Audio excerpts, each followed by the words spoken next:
प्यारे बच्चों, आज की इस वीडियो में हम कक्षा 10वीं के तीसरे चैप्टर दो चरों वाले रैखिक समीकरण युग्म एक्सरसाइज 3.6 को डिस्कस करेंगे। इस एक्सरसाइज के अंदर हमारा पहला क्वेश्चन है। इसमें कहा गया है निम्न समीकरण युग्मों को रैखिक समीकरण युग्म में बदल करके उन्हें हल कीजिए। तो बच्चों हम क्या करेंगे, हमारे पास जैसे पहला पार्ट है, इसमें हम देखते हैं हरों के अंदर चर दिए हुए हैं, तो हमें पहले स्टेप में हर में से चर को हटाना है। इसके लिए हम क्या करेंगे, हम मान लेते हैं यहाँ पर 1/x हम लेंगे, 1/x बराबर u मान लेंगे, और दूसरा चर है 1/y, इसको हम v मान लेते हैं लेने पर। तो हमारे समीकरण, ये समीकरण 1 है, ये समीकरण हमारा 2 है। तो समीकरण क्या बन जाएंगे, ये हमारा बन जाएगा 1/x के स्थान पर हम u लिख देंगे, नीचे हमारा 2 रह जाएगा, 1/x के स्थान पर u आ गया, जमा इसी प्रकार 1/y के स्थान पर v आ जाएगा, 3 हमारा नीचे रह जाएगा बराबर 2। अब हम देखते हैं नीचे 2 3, इनका लघुत्तम लेंगे जो कि 6 होगा, तो हम दोनों तरफ 6 से गुना कर देंगे। ये कितना हो जाएगा, 2 को 6 से गुना करेंगे तो 2 तिया 6, यानी कि 3u। इसको 6 से गुना करेंगे तो 3 से 6 कटेगा, 3 दूनी 6, 2v। इसको 6 से गुना करेंगे तो 12। ये हमारा समीकरण नंबर 3 बन गया। अब हम इसी प्रकार से समीकरण 2 में चलते हैं। यहाँ पर 1/x, तो ये हो गया u/3 जमा ये बन जाएगा v/2 बराबर 13/6। यहाँ पर भी नीचे जो संख्याएं हैं उनका लघुत्तम लेंगे, तो हमें पता है लघुत्तम 6 आ जाएगा। तो हम यहाँ पर भी दोनों तरफ 6 से गुना करेंगे, तो ये कितना हो जाएगा, 3 दूनी 6, 6 से गुना करेंगे तो 3 से 6 कटेगा, ये हो जाएगा 2u जमा 2 तिया 6, 3v। यहाँ पर 6 से गुना करेंगे तो 6 से 6 कट जाएगा, ये बच जाएगा 13। ये समीकरण नंबर 4 बन गया। अब हम 3 और 4 को हल करके u या v में से किसी एक चर का मान निकाल लेंगे। तो बच्चों यहाँ पर u और v में से किसी भी चर के गुणांक बराबर नहीं हैं। हम मान लीजिए u के गुणांक बराबर करते हैं, तो उसके लिए समीकरण 4 में u का गुणांक 2 है, तो 2 से हम 3 को गुना कर देंगे। समीकरण 3 को 2 से गुना करेंगे तो हम लिखेंगे 3 को 2 से, वह समीकरण 4 को किससे गुना करेंगे, 3 में u का गुणांक 3 है, तो इस 3 से हम 4 को गुना कर देंगे, तो हम लिख देंगे 4 को 3 से गुना करने पर। तो यहाँ हम देखते हैं 2 से गुना करेंगे तो ये हो जाएगा 2 तिया 6, 2 दूनी 4 और 12 दूनी 24। ये हमारा समीकरण नंबर 5 बन गया। यहाँ हम 3 से गुना करेंगे तो ये हो जाएगा 3 दूनी 6u जमा 9v बराबर 13 तिया 39। ये हमारा समीकरण नंबर 6 बन गया। अब बच्चों देखिए, दोनों समीकरणों में u के गुणांक बराबर हैं, निशान भी एक जैसे हैं, तो हम बड़े समीकरण में से छोटे को घटा देंगे, तो हम लिखेंगे 6 में से 5 घटाने पर, में से 5 घटाने पर, तो समीकरण 6 को ऊपर लिखेंगे, 6u जमा 9v बराबर 39। अब इसको लिखेंगे 6u जमा 4v बराबर 24। आप पिछली प्रश्नावलियों में हम इस प्रकार के सवाल कर चुके हैं, इसलिए आसानी से इनको हम हल कर सकते हैं। यहाँ 6u से 6u कट गया, 9 में से 4 गया, 5v बराबर कितना बच जाएगा, 15। तो v का मान बच्चों कितना आ जाएगा, 15/5, 5 एकम 5, 5 तिया 15, v का मान हो गया 3। अब v के मान को हम समीकरण 3 में रख सकते हैं, वहां से u का मान आ जाएगा, तो हम लिख देंगे 3 में v का मान रखने पर हमारे पास कितना हो जाएगा, जहां v होगा वहां 3 लिख देंगे, तो ये हो जाएगा 3u जमा 2 गुना v आ गया, v के स्थान पर 3 लिख दिया, बराबर 12।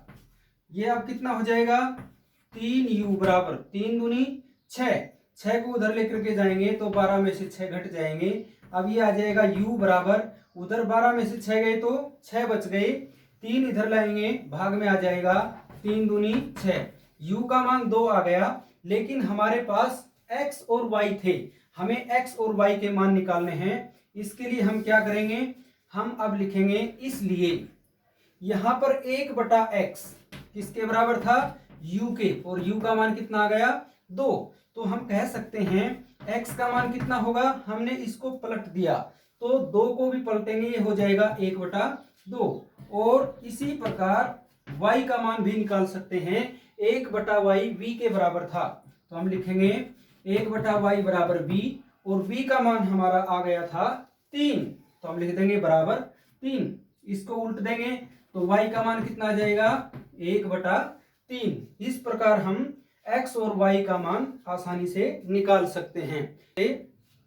हमारे पास जैसे इसका थर्ड पार्ट दिया हुआ है, हम क्या करेंगे बच्चों, हमारे पास 4/x जमा 3y बराबर 14 है, ये समीकरण नंबर 1 है। इसी प्रकार समीकरण 2 दिया हुआ है। हम यहाँ देखते हैं एक चर हर में है, दूसरा चर हर में नहीं है, तो इसको हम सीधा ही हल कर सकते हैं। हम यहाँ क्या करेंगे, नीचे x है तो इसके गुणांक बराबर कर लेंगे। यहाँ पर x में का गुणांक 3 है, ये 1/x है, तो इसमें ऊपर 3 है, इसमें ऊपर 4 है, तो यहाँ समीकरण 1 को 3 से गुना कर देंगे, 2 को 4 से गुना कर देंगे, तो 1 को 3 से गुना करेंगे, हो जाएगा 12/x जमा 9y बराबर 14 तिया 42। इसको हम 4 से गुना कर देंगे तो 4 दूनी 4 तिया 12/x घटा 4 चौका 16y बराबर 23 चौका 92। अब x के गुणांक बराबर हो गए हैं, हम क्या करेंगे, समीकरण 3 में से 4 को घटा देंगे, क्योंकि दोनों के निशान भी एक जैसे हैं।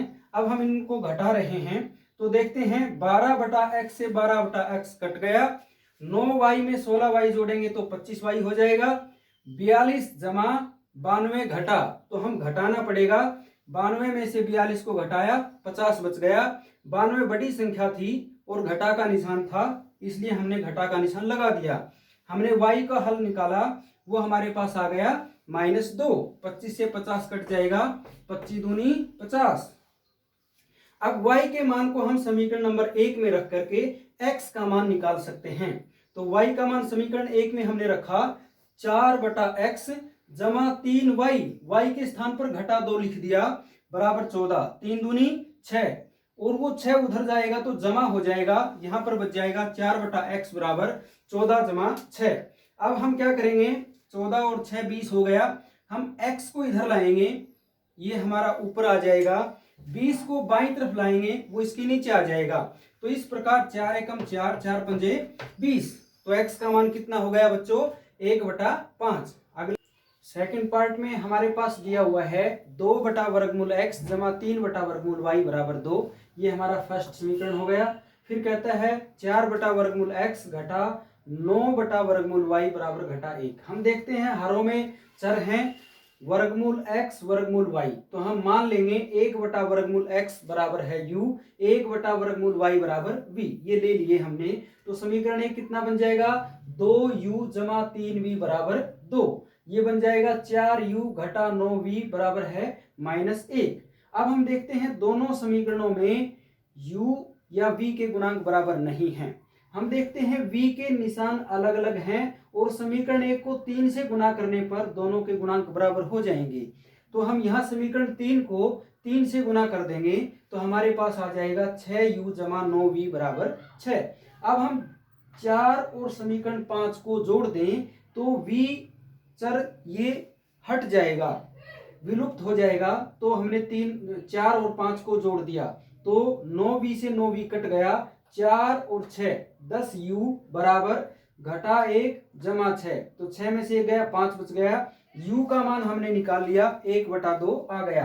अब हम u के मान को समीकरण 3 में रख देते हैं तो हमारे पास कितना आ जाएगा, 2 गुना 1/2 जमा 3v बराबर 2, 2 से 2 कट गया, 2 एकम 2, 2 एकम 2, तो ये कितना बच जाएगा 1, उसको हम दाईं तरफ लेकर के जाएंगे, घटा 1 हो जाएगा, यहाँ पर बच गया 3v।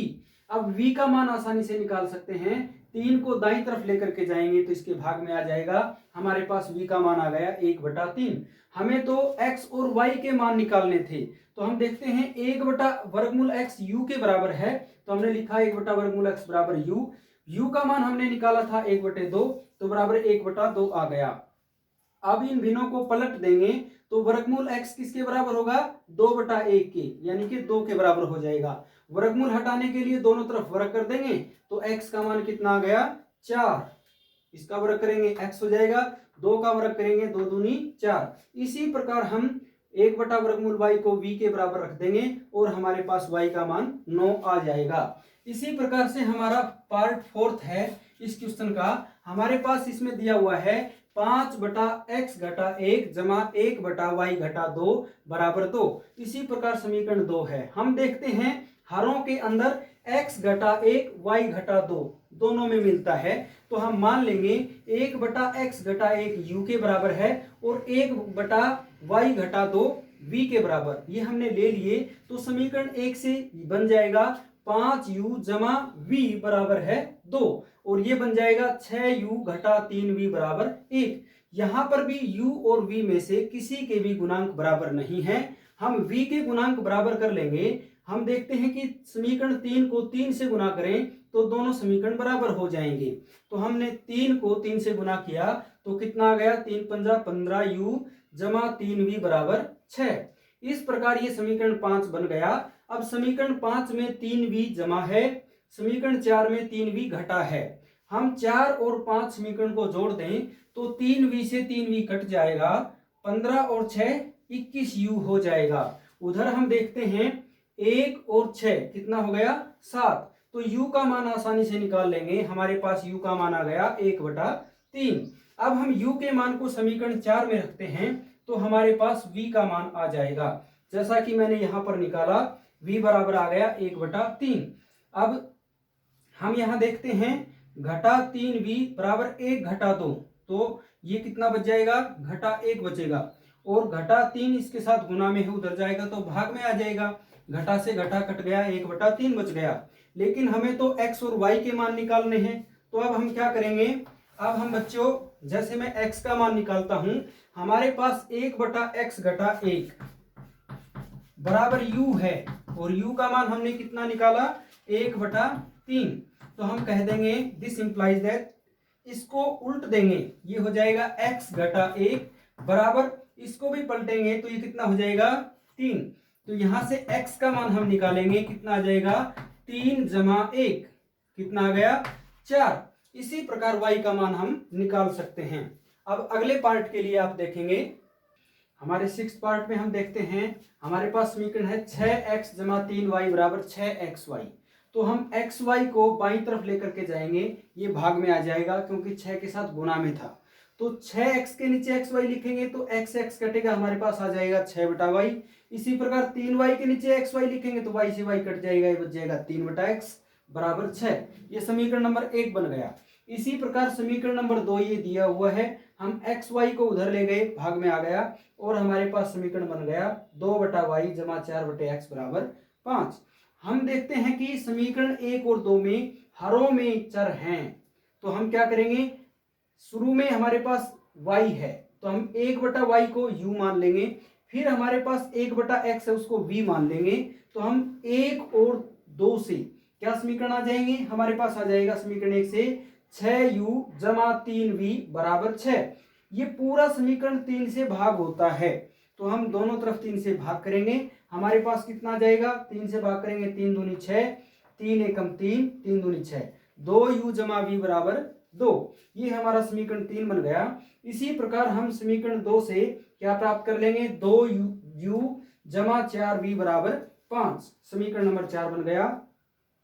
दोनों समीकरणों को अब हम हल कर सकते हैं। यहाँ पर u के गुणांक बराबर हैं, तो समीकरण 4 में से समीकरण 3 को घटा देंगे। समीकरण 4 बड़ा है, गुणांक बराबर हैं, दोनों एक जैसे निशान के हैं, तो हम घटा करके u को विलुप्त कर देंगे और हमारे पास v का मान आ जाएगा। v के मान को समीकरण 3 में रख देंगे, हमारे पास u का मान आ जाएगा, और फिर हम x y का मान बड़ी आसानी से निकाल सकते हैं। हमारे नेक्स्ट 8th पार्ट के अंदर हम देखते हैं, हमारे पास दिया हुआ है 1/3x जमा y जमा 1/3x घटा y बराबर 3/4। ये समीकरण 1 है। इसी प्रकार समीकरण 2 हमारे पास दिया हुआ है। हम देखते हैं हरों में चर हैं 3x जमा y 3x घटा y, तो हम 1/3x जमा y को u मान लेंगे, 1/3x घटा y को v ले लेंगे। तो हम समीकरण 1 से क्या प्राप्त करेंगे, यहां पर 1/3x जमा y क्या है u, तो ये बन जाएगा u जमा v बराबर 3/4। ये बन गया। अब देखो बच्चों, यहाँ बटा 4 है, हम इसको बाईं तरफ लेकर के आएंगे तो इनसे गुना हो जाएगा। ये बन जाएगा 4u जमा 4v बराबर 3, जो कि मैंने ये समीकरण बना दिया। इसी प्रकार समीकरण 2 से हम क्या प्राप्त कर लेंगे, 1/2 ये एज इट इज रहेगा, और 1/3x जमा y इसको हम u कह देंगे, तो ये बन जाएगा u/2 घटा v/2 बराबर घटा का 1/8। अब इनका हम लघुत्तम लेंगे तो 8 आ जाएगा। दोनों तरफ 8 से गुना करेंगे तो कितना हो जाएगा, यहाँ पर 8 से गुना करेंगे 2 चौका 8, फिर 2 चौका 8, तो 4u घटा 4v, इधर 8 से गुना करेंगे 8 से 8 कट जाएगा, घटा 1 आ जाएगा। हम समीकरण 3 और 4 देखते हैं, u के गुणांक भी बराबर हैं, v के गुणांक भी बराबर हैं, लेकिन v के निशान अलग अलग हैं। तो हम 3 और 4 को जोड़ देंगे, v से v कट जाएगा, 4u जमा 4u कितना हो जाएगा 8u बराबर कितना आ जाएगा, 3 में से 1 गया 2, तो u का मान 1/4 आ गया। u के मान को समीकरण 3 में रख देंगे, हमारे पास v का मान आ जाएगा 1/2। अब बच्चों हमारे पास x और y इनके मान निकालने थे, तो हम देखते हैं u किसके बराबर था, 1/3x जमा y के बराबर, जो यहाँ पर लेकर के चले थे, तो मैंने लिख दिया 1/3x जमा y बराबर u, और u का मान 1/4 आया था। अब हम इस भिन्न को पलट देंगे तो हमारे पास कितना आ जाएगा, 3x जमा y बराबर है 1/4 था, वो 4 हो जाएगा, 4/1। नीचे 1 लिखने की आवश्यकता नहीं होती है, वो अंडरस्टूड है। तो ये समीकरण नंबर 5 बन गया। इसी प्रकार 1/3x घटा y v के बराबर था, v का मान 1/2 आया था, इसको हम पलट देंगे तो 3x घटा y बराबर 2 हो जाएगा। अब हम समीकरण 5 और 6 को हल करके x और y के मान निकाल सकते हैं। हम देखते हैं कि y के मान बराबर हैं, गुणांक बराबर हैं, निशान अलग अलग हैं, तो दोनों समीकरणों को जोड़ देंगे। हम लिखेंगे 5 व 6 को जोड़ने पर, तो बच्चों कितना आ जाएगा, हमारे पास आ जाएगा, जोड़ेंगे तो y से y कट जाएगा, 3x और 3x हो जाएगा 6x बराबर 4 में 2 जोड़ेंगे 6, तो हमारे पास x का मान आ जाएगा 6/6, 6 से 6 कट गया, x का मान आ गया 1। हम x के मान को समीकरण 5 में रख देंगे तो कितना हो जाएगा, 3 एकम 3 जमा y बराबर 4, तो y का मान कितना हो जाएगा 4 घटा 3, यानी कि y का मान कितना आ जाएगा बच्चों 1। अब हम अगले सवाल के लिए चलते हैं।